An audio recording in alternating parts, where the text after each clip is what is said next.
நீங்க பேசினதுல அண்ணாமலை என்ன சொல்லியிருக்காங்க, என் வாழை நிமித்த முடியாது, நான் பாரத பிரதமர் மோடிக்காக வந்திருக்கேன், ஒருத்தர் நடிகருக்காக பின்னாடி போயிருக்கிறது, ஜால்ரா போறதுக்காக வந்திருக்காங்க. தரம் தாழ்ந்து விமர்சனம் பண்ணா கண்டிப்பா மீடியா வெளிச்செல்லாம் வரும். பட் ஆனா தமிழக வெற்றி கழகத்தின் தலைவர் சொல்ற மாதிரி நாங்க டீசன்ட் பாலிடிக்ஸ் பண்றதுக்கு தான் நாங்க இருக்கோம். இப்ப ஒரு நண்பர் சொன்னாரு, ஒரு நடிகருக்காக அரசியல் வேலையை விட்டுட்டு வந்தேன்னு சொன்னாரு. அண்ணன் விஜய் அவர்கள் இப்ப நடிகர் கிடையாது, நல்லா அதை புரிஞ்சுக்கணும். அவர் முன்னாள் நடிகர். இப்ப நடிப்பை முழுவதுமாக விட்டு அரசியலுக்கு வந்திருக்கிறார். மக்கள் சேவை செய்யணும் என்று வந்திருக்கிறார். இப்ப பாத்தீங்கன்னா ஈரோடுல கிட்டத்தட்ட 1 லட்சம் பேர் வந்தாங்க. அவங்க ஒரு நடிகரை பாக்குறதுக்காக வந்தாங்க.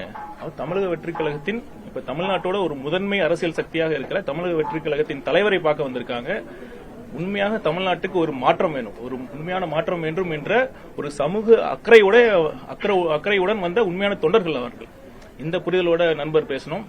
இப்ப பாத்தீங்கன்னா அவர் நான் ஏற்கனவே சொன்ன மாதிரி நடிப்பை விட்டு அரசியலுக்கு வந்திருக்கிறார்.